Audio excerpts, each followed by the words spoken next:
എണീറ്റ് വന്നപ്പോഴത്തേനും എല്ലാവരും മുറ്റത്ത് നിന്ന് കളിച്ചുകൊണ്ടിരിക്കുകയായിരുന്നു.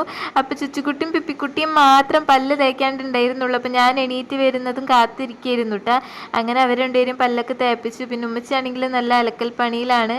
അങ്ങനെ രണ്ടുപേർക്കും ബ്രേക്ക്ഫാസ്റ്റ് വാരി കൊടുത്തുകൊണ്ടിരിക്കുകയാണ്. നിന്നൂസ് ആണെങ്കിൽ അവരുടെ കൂടെ തന്നെ ഇരുന്ന് കഴിക്കുന്നുണ്ട്. അത് കഴിഞ്ഞ് ഞാനും ബ്രേക്ക്ഫാസ്റ്റ് കഴിച്ചുകൊണ്ടിരിക്കുകയാണ്. അപ്പോൾ ഇന്ന് പൂരി മസാലയായിരുന്നു.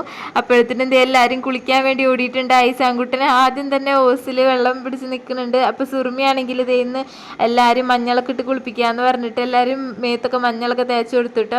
അങ്ങനെ കുളിയൊക്കെ കഴിഞ്ഞ് വന്നപ്പോഴത്തേനും നിന്നൂസിൻ്റെ മദ്രസയിലെ ആക്ടിവിറ്റിയാണ് കേട്ടോ, അതൊക്കെ ചെയ്തു. പിന്നെ ചുച്ചുകുട്ടിക്ക് ഉടുപ്പ് തയ്ച്ചതിൻ്റെ ബാക്കി തുണി വെച്ച് മൂന്നാൾക്കും കൂടിയിട്ട് എന്തെങ്കിലും ടോപ്പ് അടിക്കാമെന്ന് വിചാരിച്ച് വെട്ടാണ്. അപ്പം നിന്നൂസിൻ്റെ അളവിന് ആദ്യം വെട്ടിയിട്ടുണ്ട്. പിന്നെ പൈനാപ്പിൾ കട്ട് ചെയ്ത് എല്ലാവരും കൂടി കഴിക്കുന്നുണ്ട് കേട്ടോ. എനിക്ക് ഭയങ്കര ഇഷ്ടമാണ് പൈനാപ്പിൾ. കഴിഞ്ഞ ഏതോ വീഡിയോയിൽ പൈനാപ്പിൾ കഴിച്ചപ്പോൾ പ്രഗ്നൻസിയിൽ പൈനാപ്പിൾ കഴിക്കാൻ പാടില്ല എന്ന് പറയുന്നുണ്ടായിരുന്നു. പക്ഷേ എനിക്ക് വലിയ കുഴപ്പമൊന്നുമില്ല കേട്ടോ. എനിക്ക് പൈനാപ്പിൾ ഭയങ്കര ഇഷ്ടമാണ്. പിന്നെ അതാ ഉച്ചക്കലത്തെ ഫുഡും കഴിച്ചു. അപ്പോൾ ഇത്രയേ ഉള്ളൂ ഇന്നത്തെ വീഡിയോ. ഇഷ്ടമായിട്ടുണ്ടെങ്കിൽ ലൈക്ക് ചെയ്യാൻ മറക്കരുതേ. ടാറ്റാ.